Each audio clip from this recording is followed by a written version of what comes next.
بسم اللہ الرحمن الرحیم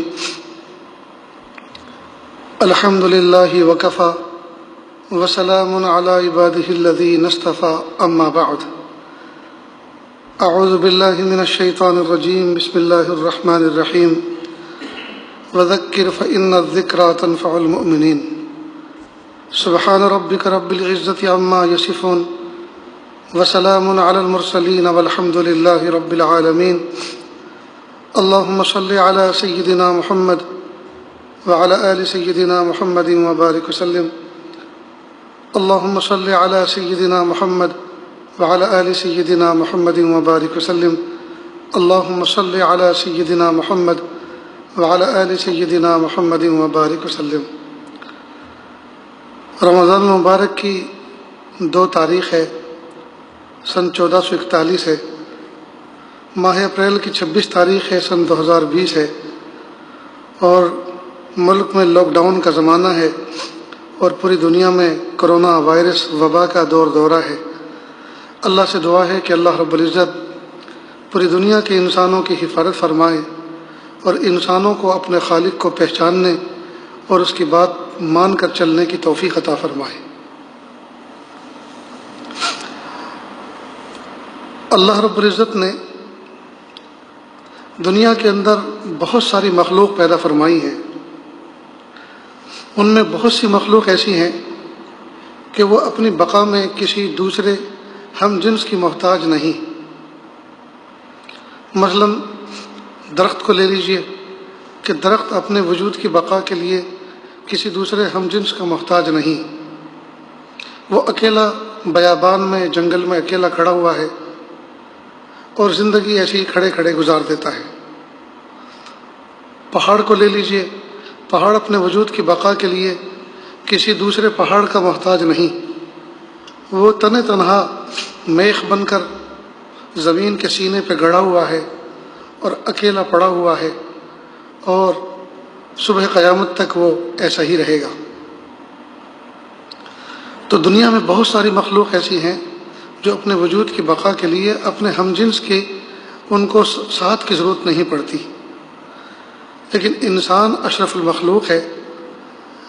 یہ انسان قدم قدم پر اپنے وجود کی بقا میں دوسرے کا محتاج ہوتا ہے۔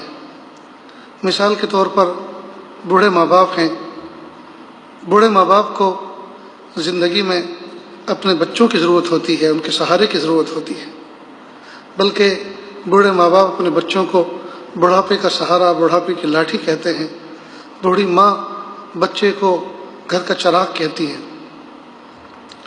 اسی طرح معصوم بچے ہیں، ننھے منھے بچے ہیں، ان کو اپنے وجود کی بقا کے لیے اپنے ماں باپ کے سائے عاطفت کی ضرورت پڑتی ہے، ان کی ممتا کی ضرورت پڑتی ہے۔ اب یہ جو آپسی باہمی تعلق ہے، یہ ایک باقاعدہ شعبہ بنتا ہے اسلام کا، اور وہ ہے معاشرت، کہ ہم آپس میں کیسے رہیں۔ دین کے بنیادی 5 شعبے ہیں، ایک ہے عقائد، دوسرا ہے عبادات، تیسرا ہے معاملات، چوتھا ہے معاشرت، اور 5واں ہے اخلاق۔ ان 5 چیزوں کا مجموعہ یہ دین بنتا ہے، اور اس دین میں جس شعبے کے اندر جیسی کمی ہوگی اتنا ہی بڑا نقصان ہوگا۔ آج کے اس دور کے اندر ہماری معاشرت، یعنی آپس کا رہن سہن، اس کے سلیقے، یہ ہمارے اندر نہ ہونے کی وجہ سے ہمارے گھر جہنم کا نمونہ بن گئے۔ تو معاشرت کا معنی ہے آپس کا رہن دہن، آپس کا رہن سہن، آپس کے معاملات، کس طرح کا بیہیو کریں، ہم کس طرح کا برتاؤ کریں، پڑوسی کے ساتھ کس طرح سے کریں، اپنے گھر میں چھوٹے بڑوں کے ساتھ کیسا معاملہ کریں، بڑے چھوٹوں کے ساتھ کیسا معاملہ کریں، کیسا برتاؤ کریں، رشتہ داروں کے ساتھ کیسے برتاؤ کریں، ہم کسی کے یہاں مہمان بنیں تو کن چیزوں کی رعایت رکھیں، ہم کسی کے میزبان بنیں تو ہم مہمان کی کن باتوں کی رعایت کریں، ہم جب سفر کریں تو کس طرح سے سفر کریں، ہم جب کسی جگہ آپس میں وقتی طور پر وقتی طور پر تھوڑی دیر کے لیے ٹھہرے ہوں یا کہیں ایک آدھ رات کا ہمارا قیام ہو تو اس قیام کو ہم کس طرح سے گزاریں، آپس میں ساتھ رہنے والوں کے ساتھ میں کس طرح کا معاملہ کریں، یہ ساری کی ساری چیز معاشرت سے تعلق رکھتی ہے۔ لہذا آج معاشرت سے ناواقفیت کی وجہ سے ہر بندہ دوسرے کے لیے وبال جان بنا ہوا ہے۔ مثلا گھر کی بات لے لیجئے، ماں باپ چھوٹے چھوٹے معصوم بچوں کو پال پوس کے بڑا کر دیتے ہیں، بچے جوان ہو جاتے ہیں، ان کی تعلیم تربیت کا خیال کرتے ہیں، بھرپور جوانی کو پہنچ جاتے ہیں، پھر ان کا نکاح ہو جاتا ہے، اور نکاح کے بعد اب وہ بچے اپنی منکوحہ کے ساتھ اس طرح سے رہتے ہیں، اس طرح معاملہ کرتے ہیں کہ بیوی بھی پریشان، اس کی وجہ سے ماں باپ بھی پریشان۔ کئی مرتبہ بیوی کی محبت میں آ کر ماں باپ کو اگنور اور نظر انداز کرتے ہیں، کئی مرتبہ ماں باپ کی محبت کا غلبہ پا کر بیوی کی محبت کو نظر انداز کر دیتے ہیں۔ اب اس میں بیلنس رکھنا اور اس میں نظام کو باقی رکھنا یہ بہت ضروری ہے، اور یہ جب تک ہم سیکھیں گے نہیں ہمیں آئے گا نہیں۔ اس لاک ڈاؤن کی مصیبت میں جب کہ ہر شخص اپنے گھر میں محصور ہے، آج بھی اتنے فون آ رہے ہیں ان حالات میں بھی کہ حضرت گھر کے اندر ہم 2 بھائی ہیں، 2 بھابیاں ہیں، یعنی دونوں کی دونوں بیویاں ہیں، ایک دوسرے کی بھابھی لگتی ہیں، بوڑھے ماں باپ ہیں، چند بچے ہیں، بس گھر جہنم بن گیا ہے۔ بڑا بھائی اپنی بیوی کو سمجھاتا نہیں ہے، اور میں کچھ کہتا ہوں تو وہ کہتا ہے اپنی کو سمجھا، اپنی کو سیکھا۔ اب ایسی عجیب و غریب مصیبت ہے۔ اب بتائیے جس گھر کے اندر بھائی بھائی کی بات نہ مان رہا ہو اور ایک دوسرے کے ادب اور لحاظ اور پاس نہ ہو، خیال نہ ہو، بتائیے اس گھر کے اندر کیسے، کہاں گلشن کھلتا ہوگا، کہاں وہاں اخلاق کی مہک آتی ہوگی، وہاں کہاں کھانے میں لطف رہتا ہوگا۔ جب 5 منٹ پہلے لڑتے ہوں گے اور 10 منٹ کے بعد کھانے بیٹھتے ہوں گے جی، تو کیا اس تلخی کا اثر کھانے کے لقموں میں نہیں آتا ہوگا؟ اس لیے ضرورت ہے اس بات کی کہ ہم اخلاق سیکھیں، ہم معاشرت کو درست کریں، ہم کس کے ساتھ کس وقت کیا برتاؤ کریں، مجبوری میں ہم کس طرح سے رہیں، تکلیف میں ہم کس طرح سے دن گزاریں، اور ایک دوسرے کے پاس جب رہنا پڑ جائے تو ہم ان دنوں کو کس طرح سے پسار کریں۔ یہ سب کی سب چیزیں جب تک ہم معاشرت والی تعلیمات، اسلام کی دی ہوئی روشن تعلیمات کو ہم حاصل نہیں کریں گے، وہاں تک ہم اپنے گھر کو روشن نہیں کر سکیں گے، ہم اپنے دلوں کو روشن نہیں کر سکیں گے، ہمارے گھر جہنم کا نمونہ بن جائیں۔ کتنے لوگ ہیں جو بیچارے اپنے گھر کو ترس رہے ہیں، کتنے لوگ ہیں جو راہ میں اٹکے ہوئے ہیں، کتنے لوگ ہیں جو بھوک پیاس سے اپنا دن گزار رہے ہیں، لیکن اس سب کے باوجود کچھ لوگ ہیں جو اپنے گھر میں سکون کی چھت نصیب ہونے کے باوجود، لائٹ اور پنکھے ہونے کے باوجود، گھر کی چارپائی پہ ہونے کے باوجود، گھر کا کھانا ہونے کے باوجود، پھر بھی ان کو یہ دن گزارنے مشکل ہو رہے ہیں، اپنی زندگی کو تلخ کر رکھا ہے، اپنی زندگی کے سکون میں کانٹے بچھا رکھے ہیں۔ اس کی وجہ بنیاد یہی ہے کہ ہمیں انسانوں کے ساتھ کس طرح کا برتاؤ کرنا چاہیے اور کس طرح کا بیہیو کرنا چاہیے اور کس طرح کا ادب اور احترام کرنا چاہیے، وہ نہیں آیا، وہ ہم نے سیکھا ہی نہیں۔ قربان جائیے، اللہ رب العزت نے ہمیں اپنے پیارے محبوب صلی اللہ علیہ وسلم کے ذریعے سے ایسی شریعت، ایسا دین عطا فرمایا کہ پیر کے ناخن سے لے کے سر کے بال تک اس میں زندگی کے ہر شعبے سے متعلق واضح اور روشن تعلیمات ہمیں دی ہیں۔ لہٰذا یہ دین اسلام یہ صرف نماز پڑھنے کا دین نہیں ہے، یہ صرف تسبیح پڑھنے کا دین نہیں ہے، یہ صرف روزے رکھنے اور حج کرنے اور زکوٰۃ دینے کا دین نہیں ہے، یہ صرف عبادتوں والا دین نہیں ہے، بلکہ یہ دین یہ مختلف شعبوں سے بن کر دین بنا ہے، اور اس دین کے مختلف شعبے ہیں۔ چنانچہ ایک ہے عقائد، کہ ہمارے عقائد درست ہوں، اللہ کے بارے میں ہمارا عقیدہ کیا ہو، فرشتوں کے بارے میں ہمارا عقیدہ کیا ہو، حشر نشر کے بارے میں ہمارا عقیدہ کیا ہو، دنیا آخرت کے بارے میں ہمارا عقیدہ کیا ہو، قبر کے بارے میں ہمارا عقیدہ کیا ہو۔ آج ہمارے عقیدے اتنے لچر، اتنے کمزور ہو چکے ہیں کہ شیطان سے ڈر لگتا ہے، جنات سے ڈر لگتا ہے، رب رحمان اور رحمان کی جو ہے ناراضگی کی پکڑ سے ہمیں ڈر نہیں لگتا، آخرت کی جواب دہی کا ہمیں ڈر نہیں ہے، اور تو اور اللہ تعالیٰ کے دیالو ہونے کا یقین نہیں ہے، اللہ تعالیٰ کے جواد ہونے کا یقین نہیں ہے۔ لیکن اس کا یقین ہے کہ کچھ ایسا عمل کر لیا جائے کہ جنات قابو میں آ جائیں اور اس کے ذریعے سے ڈھیر سارا خزانہ منگوا لیا جائے۔ میرے بھائیوں اور بہنوں، اللہ کے واسطے بدعقیدگی سے بچیں۔ جنات اس کے مکلف نہیں ہیں کہ وہ ہمارے لیے خزانے لا کر دیں، وہ ہمارے غلام نہیں ہیں۔ اللہ پاک نے روزی حاصل کرنے کے ہمیں ضابطے اور قاعدے اور قانون بتائے ہیں، روزی اس طرح سے حاصل کی جاتی ہے۔ تو عقیدوں کے بارے میں ہم بالکل لچر ہو چکے ہیں۔ شیاطین سے کام بنانے کا یقین ہے، شیاطین کام بگاڑ دیتا ہے اس کا یقین ہے، جنات گھروں میں اتھل پتھل کر دیتے ہیں، جناتوں سے کام لیے جائیں اس سے توڑ پھوڑ ہو جاتی ہے، اس کا یقین ہے۔ لیکن اللہ کا خوف، اللہ کا ڈر اور اللہ کی قدرت کا یقین ہمارے دلوں میں نہیں ہے، تو ہمارے عقیدے کتنے کمزور ہیں۔ عبادات کے باب میں ہم کمزور ہیں، نمازوں کے بارے میں ہمیں پوری معلومات نہیں، نمازوں کی رکعات کے بارے میں، فرائض واجبات کے سنتوں کے بارے میں، نوافل کے علم کے بارے میں۔ پھر نمازوں کی بہت ساری قسمیں ہیں، مثلا جنازے کی نماز بوڑھے ماں باپ کی زندگی میں ایک بار پڑھنی ہے، وہ بھی نماز یاد نہیں ہے۔ عیدین کی نماز سال میں ایک مرتبہ آتی ہے، وہ بھی یاد نہیں ہے۔ صلاۃ کسوف و خسوف کا طریقہ معلوم نہیں ہے۔ صلاۃ استخارہ کس طرح سے ادا کی جاتی ہے، یہ استخارے کی دعا کس موقع پہ پڑھی جاتی ہے، وہ ہمیں معلوم نہیں ہے۔ سفر حضر کی نمازوں میں کیا تفاوت ہوتا ہے، اس کا ہمیں پتہ نہیں ہے۔ بیمار کی نماز کس طرح کی ہوتی ہے، اس کا پتہ نہیں ہے۔ پھر یہ تو صرف نماز کے بارے میں، اسی طرح عبادت کی جو دوسری قسمیں ہیں، روزہ ہے، نماز ہے، روزہ ہے، حج ہے، زکوٰۃ ہے، اس کے بارے میں تو کہنا ہی کیا۔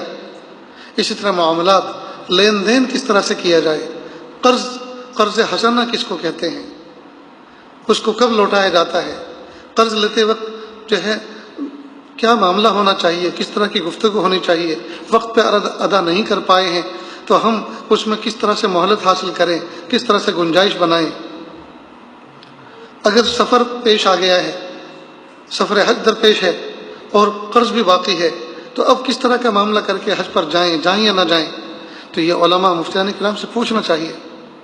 اسی طرح اخلاق، یعنی ہمارا باطن پاک رہے، صاف رہے، ہماری دل کے اندر کسی کا میل نہ ہو، کسی کے بارے میں ہم بدگمان نہ ہوں، کسی کی جو ہے ہم غیبت نہ کرتے ہوں، کسی کی چغلی نہ کرتے ہوں۔ یہ سب چیزیں ہمارے اخلاق سے متعلق، ہمارے اندر شکر کے جذبات ہوں، حسد نہ ہو، کینہ نہ ہو، بغض نہ ہو، عداوت نہ ہو، بخیلی نہ ہو، یہ اندر کے کیل کانٹے یہ اخلاق سے متعلق ہیں۔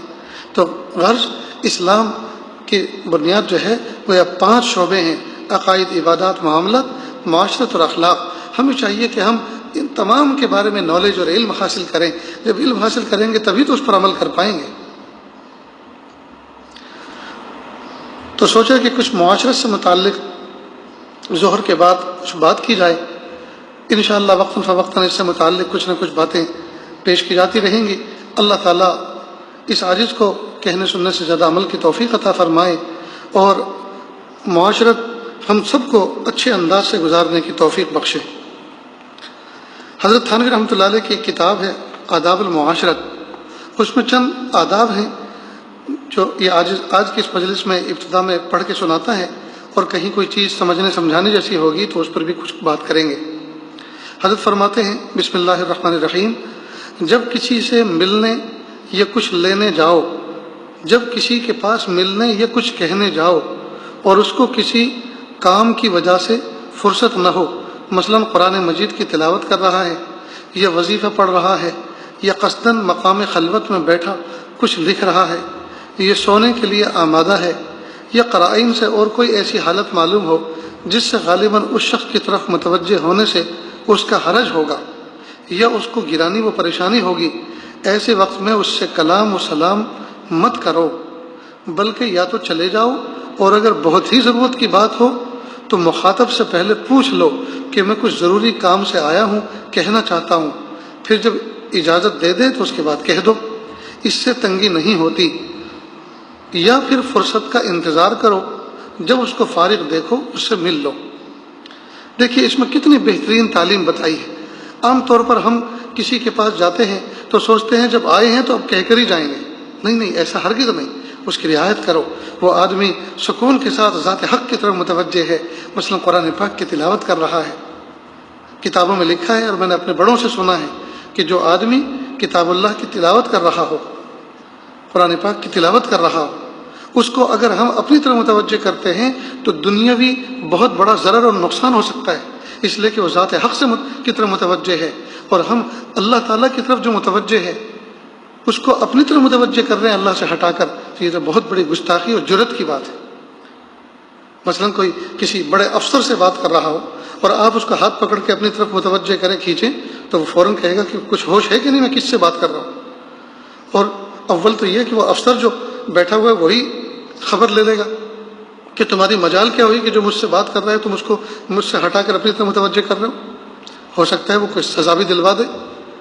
تو اسی طرح جو آدمی قرآن پاک کی تلاوت کر رہا ہے، ذکر کر رہا ہے، تو اس کو ڈسٹرب مت کرو، اس کو اپنی طرف متوجہ مت کرو۔ ہاں اگر کوئی شرعی عذر ہے، مثلا کوئی ڈوب رہا ہے، کوئی حادثہ ہونے جا رہا ہے، کوئی لڑائی ہو رہی ہے، آگ لگ رہی ہے، یہ کوئی بہت ہی ضرورت کی چیز ہے ایسی کہ اگر نہیں کہے گا تو نقصان ہو جائے گا، تو ظاہر ہے کہ شریعت نے اس کے احکام پھر الگ بنائے ہیں، تو اس موقع پر فوراً کہے کہ السلام علیکم، مجھے ضروری بات یہ عرض کرنی ہے، اور کہہ دے۔ لیکن یہ نہ سوچے کہ جب میں کسی کے پاس جا رہا ہوں تو بس اس سے بات کر کے ہی آؤں گا، ایسا ہرگز نہ سوچے۔ دیکھ رہے مصروف ہے، بالکل اس وقت ڈسٹرب نہ کریں، ایک طرف ہو جائیں، انتظار کریں، باہر بیٹھ کے انتظار کریں، جو فارغ ہو کے باہر نکلیں گے تو اس وقت بات کر لیں۔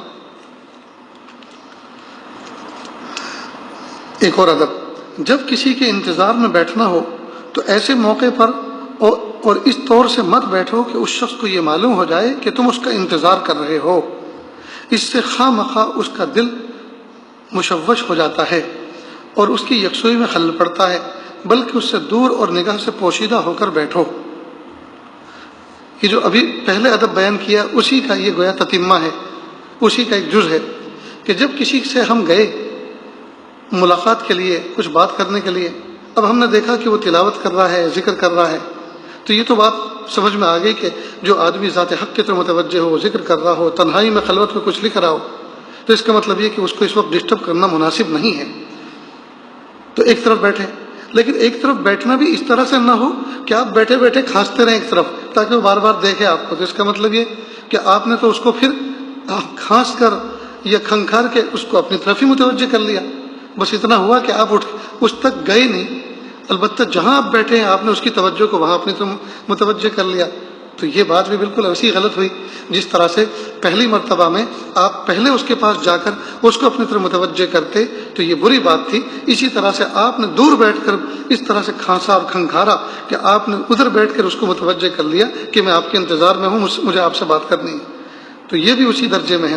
لہٰذا اگر انتظار ہی کرنا ہے تو آڑ میں بیٹھو، دور بیٹھو تاکہ اس کو پتہ نہ چلے، ورنہ کئی مرتبہ آدمی دور بیٹھا رہتا ہے اور وہ کھانستا رہتا ہے، اور یہاں تک کہ جس سے ملنے کے لیے گیا ہے اس کو ڈسٹرب ہوتا رہتا ہے، مضمون میں خلل واقع ہوتا ہے، قرآن پاک پڑھ رہا ہے یا مطالعہ کر رہا ہے تو اس میں ڈسٹرب ہوتا ہے، توجہ اس کی بٹ جاتی ہے۔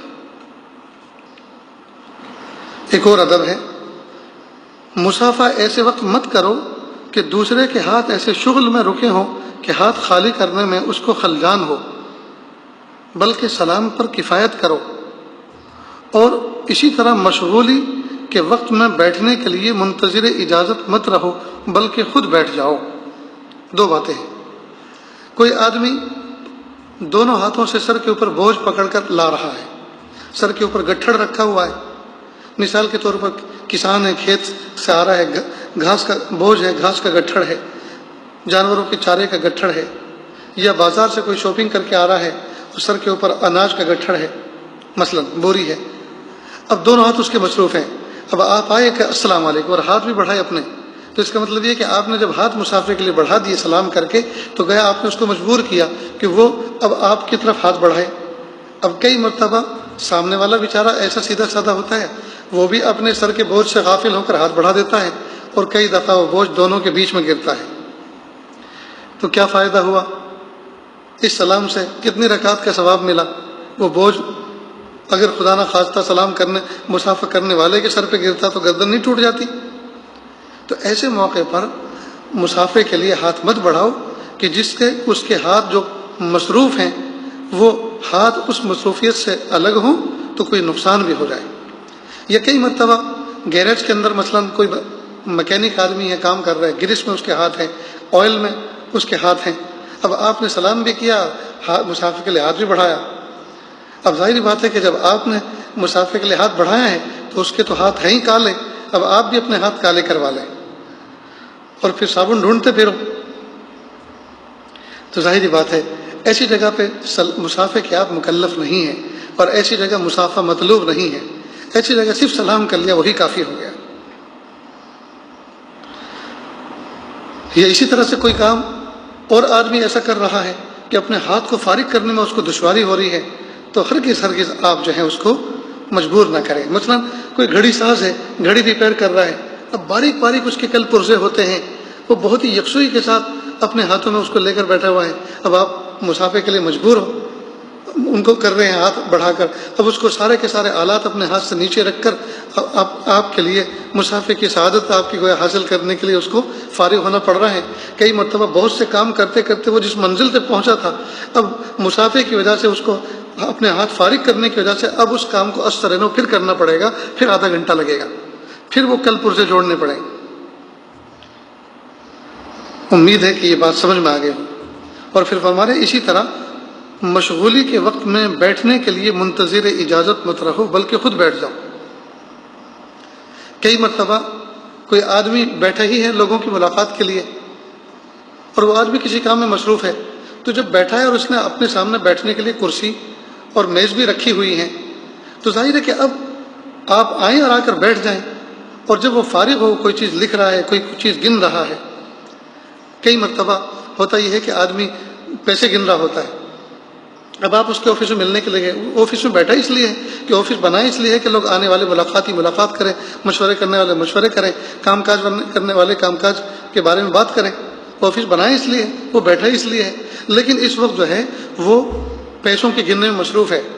اب آپ جو ہے زور سے سلام بھی کر رہے ہیں، اور آپ منتظر جواب بھی ہیں، اور آپ منتظر اجازت بھی ہیں کہ وہ بیٹھنے کے لیے کہے گا تو بیٹھیں گے. تو ظاہر ہے کہ یہ سب تکلف ہیں. جب بیٹھنے کے لیے جگہ بنائی ہوئی تو آپ جا کے بیٹھ جائیں. اس کے بعد جب وہ فارغ ہو چکے اور آپ کی طرف نظر کرے اس وقت آپ سلام کر لیں. بہرحال یہ چند آداب ہیں، ان کو بہت زیادہ سمجھنے کی ضرورت ہے. بعض آدمی صاف بات نہیں کہتے، تکلف کے کنایات کے استعمال کو ادب سمجھتے ہیں. اس سے بعض اوقات مخاطب نہیں سمجھتا یا غلط سمجھتا ہے، جس سے فی الوقت یا فی المحال پریشانی ہوتی ہے. بات بہت واضح کہنا چاہیے. کئی مرتبہ آپ راستے میں مثلاً جا رہے تھے، کسی آدمی نے کہا کہ مجھے آپ سے ایک ضروری کام کے لیے ملنا ہے. ابھی تو آپ بھی جا رہے ہیں اور میں بھی جا رہا ہوں کہیں، تو بتائیے کب ملیں گے. کہا آپ 2 دن کے بعد آپ میرے فلاں آفس پر یا فلاں دکان پر یا گھر پر آ جائیے. اب 2 دن کے بعد آپ گئے اور جا کر سلام کیا. اب وہ آدمی پوچھ رہا کیسے آنا ہوا؟ وہی کام جو آپ راستے میں نے کہا تھا. کیا کہا تھا؟ وہی بات جو میں نے کہی تھی. تم نے بات کہی کہاں تھی؟ تم نے تو یوں کہا تھا کہ مجھے آپ سے کام ہے، ملنا ہے، تو میں نے آپ کو ٹائم دے دیا تھا. اب وہ کام پورا کہو نا. تو اب دیکھیے بات کئی مرتبہ کہی بھی نہیں ہوتی، اور اس کے صرف ریفرنس کو یہ سمجھتے ہیں کہ ہم نے بات کہی ہے. یہ تو بہت ہی بھونڈی بات ہے. ایک بات. دوسری، کئی مرتبہ آدمی کوئی بات راہ چلتے ہوئے کہہ دیتا ہے، اور اس نے سن تو لی سامنے والے نے، اس نے کہا کہ دیکھو یہ کام ایسا ہے کہ تفصیل سے اس پر کچھ بات ڈسکس کریں گے، آپ جو ہے وقت نکال کر آئیے، آپ میرے گھر پر آ جائیے، فلاں دن آ جائیے، ابھی تو میں سفر میں جا رہا ہوں، یہ 2-3 دن میں مصروف ہوں. اب 2-3 دن کے بعد آپ جو ہے فون پر اجازت لے کر آپ اس کے پاس پہنچے. جب پہنچے تو کہا بتاؤ. تو کہا وہی بات جو میں نے آپ کو کہی تھی. کہ دیکھو بات تو میں نے سنی تھی، لیکن اس وقت چونکہ میرا ذہن دوسری طرف تھا، میرا دل کہیں اور اٹکا ہوا تھا، کہیں جانا تھا، اس وقت چلتے چلتے سنی. اب اس طرح نہ پوری بات کہو تاکہ میں یکسوئی کے ساتھ اس پر کوئی نتیجہ اخذ کر سکوں. تو اس طرح سے صرف وہی بات یا وہی کام جو میں نے کہا تھا، اس طرح اشارے کنایے سے بات کرنے سے سامنے والا پریشان ہو جاتا ہے. اس لیے بات جب بھی کہو تو صاف صاف کہنی چاہیے. ایک مرتبہ یہ عاجز کہیں سفر پہ گیا ہوا تھا، وہاں اس شہر میں ایک صاحب ملے. وہ کہنے لگے کہ قاری صاحب کا کیا حال ہے؟ میں نے پوچھا کون قاری صاحب؟ تو وہ کہنے لگے قاری صدیق صاحب. میں نے کہا الحمدللہ بہت اچھے ہیں. اب فلاح دارین کے معنی استاد ہیں، بہت پیارے استاد ہیں. تو میں نے کہا بہت اچھے ہیں. کہا ان کو میرا سلام کہنا. میں نے کہا ٹھیک ہے انشاءاللہ میں سلام پہنچاؤں گا، لیکن آپ یہ تو بتاؤ کہ آپ کا نام کیا ہے. کہ بس یوں کہنا کہ آپ کے دوست نے سلام کہا ہے. میں نے کہا کہ ان کے تو اور بھی دوست ہو گئے. نہیں، میرے ساتھ ان کا خاص تعلق ہے. اب دیکھیے کئی مرتبہ آدمی کتنا بیوقوفی کا شکار ہوتا ہے، اور کتنا آدمی، اب اس کو کیا کہا جائے، بھولا کہا جائے، یہ بیوقوف کہا جائے. ہمارے اکابر مشائخ بزرگان دین، ان کے اخلاق ایسے ہوتے ہیں جب وہ کسی سے بات کرتے ہیں تو سننے والا یہ سمجھتا ہے کہ ان کو مجھ سے جتنی محبت ہے اور کسی سے نہیں. اب اسی طرح اس شخص کو بھی حضرت قاری صاحب سے گفتگو کر کے ہو سکتا ہے یہ دھوکہ ہو گیا ہو کہ قاری صاحب تو مجھے اچھی طرح جانتے ہیں، مجھ سے جیسی محبت کرتے ہیں، مجھے ان سے جیسا تعلق ہے ایسے کسی سے ہوگا ہی نہیں. تو آدمی کو چاہیے کہ کہنا چاہیے کہ فلاں قاری صاحب، فلاں عالم صاحب، فلاں مفتی صاحب جو آپ کے ادارے میں ہوتے ہیں، جس ادارے میں آپ پڑھتے ہیں پڑھاتے ہیں، آپ میرا نام لے کے ان کو سلام کہنا. اور نام بھی ایسا ہو کہ ایسا نہ ہو کہ ابراہیم نے سلام کہا. بھائی ابراہیم تو 1 کروڑ ہے دنیا میں، یا آدم نے آپ کو سلام کہا، تو آدم تو بہت ہیں. تو کوئی لاحقہ سابقہ ایسا ہونا چاہیے نام کے ساتھ میں کہ اس کے ساتھ فوراً ذہن کا تبادر ہو کہ ہاں فلاں شخص نے کہا ہے. بہرحال تو آدمی اشارے کنایوں سے بات نہ کرے بلکہ بات واضح کرے. بعض آدمی بلا ضرورت دوسرے شخص کی پشت کے پیچھے بیٹھ جاتے ہیں، اس سے دل الجھتا ہے. یہ پشت کے پیچھے نماز کی نیت باندھ لیتے ہیں. سو اگر وہ اپنی جگہ سے اٹھنا چاہے تو پیچھے والے کی وجہ سے اٹھ نہیں سکتا، محبوس ہو جاتا ہے اور اس سے تنگی ہوتی ہے. ہمارے دارالفلاح دارین کے اندر سابق میں قاری صاحب ہوا کرتے تھے، حضرت قاری انیس الرحمن صاحب، استاذ الاساتذہ تھے. اللہ رب العزت ان کی قبر کو نور سے منور فرمائے.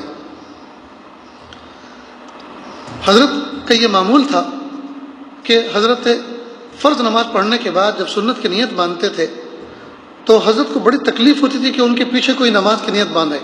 لہذا اس زمانے میں طلبہ میں مشہور تھا کہ ہرگز جتنا نیت باندھنا ہو تو ذرا ہٹ کے باندھو. اور یہ بات اچھی ہے کہ کئی مرتبہ آدمی کو 2 نفل پڑھ کر، سنن پڑھ کر اب اس کو جانا ہے، اس کو ٹرین پکڑنی ہے، اس کو بس پکڑنی ہے، یا اس کو گھر میں جا کر جلدی سے کسی کو دوائی، بوڑھی والدہ ہے، بوڑھے والد صاحب ہیں، ان کی تیمارداری کرنا، ان کو دوائی کھلانی ہے، یا خود دوائی استعمال کرنی ہے، یا سب چھوڑو دوسری باتیں، اس کو کوئی استنجے کا تقاضا لگا ہوا ہے. اب پیچھے کا راستہ کلیئر ہوگا تبھی تو باہر نکلے گا.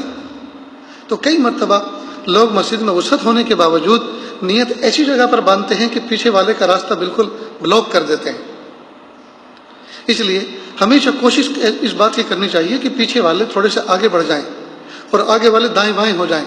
یعنی ہمیشہ اس طرح کا ہر آدمی ایک دوسرے کا خیال کرے کہ اگر آگے والا پیچھے جانا چاہے تو میں اس کے لیے ڈسٹرب نہ، میں اس کے لیے جو ہے کوئی مانع نہ بن سکوں. تو اس کا پورا خیال رکھنا چاہیے. بعض آدمی مسجد میں ایسی جگہ نیت باندھتے ہیں کہ گزرنے والوں کا راستہ بند ہو جاتا ہے، مثلا در کے سامنے یعنی دروازے کے سامنے، یا دیوار شرقی سے بالکل مل کر. دیوار شرقی سے مراد مشرق کی دیوار، کیونکہ ہمارا سورج جو ہے مشرق کی طرف سے طلوع ہوتا ہے اور مغرب کی طرف ہمارا قبلہ ہے. تو حضرت فرما رہے ہیں کہ بہت سے نماز کی نیت پیچھے والی دیوار یعنی مشرق کی طرف جو دیوار ہے، پیچھے والی قبلے کے مخالف سمت میں جو دیوار ہے اس سے بالکل لگ کر نیت باندھتے ہیں کہ آج میں اس کے پیچھے سے گزرنا مشکل ہو، یا دروازے کے بالکل سامنے نیت باندھتے ہیں کہ دروازے سے گزرنا مشکل ہو، کہ بالکل نکلنے کی گنجائش نہ رہے. نہ سامنے سے بوجہ گناہ کے گزر سکتا ہے اور نہ اس کے پیچھے سے نکل سکتا ہے. سو ایسا نہ کرے بلکہ دیوار قبلے کے قریب ایک گوشے میں نماز پڑھے. یعنی جیسا کہ ساجد نے ابھی پہلے والے ادب ناز کیا کہ جب جماعت کی نماز سے فارغ ہو گئے تو اب کوشش کرے کہ پیچھے کو نیت نہ باندھے بلکہ آگے کی صفوں کو ہو جائے تاکہ پیچھے والوں کو نکلنے میں سہولت رہے. اور ہمیشہ اس کا خیال رکھے کہ اگر ہمارے آگے کوئی نماز پڑھ رہا ہے تو ہم تھوڑا دائیں بائیں ہو جائیں تاکہ اگر وہ ہم سے پہلے فارغ ہو کر نکلنا چاہتا ہے تو اس کے نکلنے میں آسانی رہے. بہرحال یہ معاشرت کے رہن سہن کے آداب ہیں. انشاءاللہ آئندہ بھی یہ سلسلہ چلتا رہے گا. اللہ رب العزت عمل کی توفیق عطا فرمائے. وآخر دعوانا ان الحمدللہ رب العالمین. مختصر سی دعا کر لیجیے. بسم اللہ الرحمن الرحیم. اللهم صل على سيدنا محمد وعلى آل سيدنا محمد وبارك وسلم لا أحصي ثناء عليك أنت كما أثنيت على نفسك رب اغفر وارحم وأنت خير الراحمين حسبي اللہ لا الہ الا ہو علیہ توکلت وہو رب العرش العظیم۔ اللہ جی ہم ظاہر میں آپ کے بندے اور بندیاں ہیں، حقیقت میں نہایت گندے ہیں۔ اللہ ہمارے دلوں کی گندگی کو دور فرما، ہمیں اپنی بندگی کا سلیقہ عطا فرما، شرمندگی والے کاموں سے ہماری حفاظت فرما، برے دن سے، بری بات سے، بری رات سے، برے انجام سے ہماری حفاظت فرما، سوء خاتمہ سے ہماری حفاظت فرما۔ یا اللہ یہ رمضان مبارک کا پہلا عشرہ ہے، یا اللہ یہ رحمت کا عشرہ ہے، یا اللہ ہم سب کے سب آپ کی رحمت کے محتاج ہیں، یا اللہ ہم بھکاری ہیں۔ میرے پیارے اللہ آپ نے قرآن پاک میں فرمایا وَأَمَّا السَّائِلَ فَلَا تَنْهَرْ، سائل کو ڈانٹو نہیں، جھڑکو نہیں۔ میرے پیارے رب جب آپ نے ہم کمزوروں کو یہ حکم دیا تو آج ہم بھی تو سائل بن کر آپ کے دربار میں بیٹھے ہیں، یا اللہ ہمیں جھڑکیے نہیں، ڈانٹیے نہیں، یا اللہ اپنے دامن رحمت میں ہمیں جگہ دے دیجئے، یا اللہ بیماری شفا دے دیجئے۔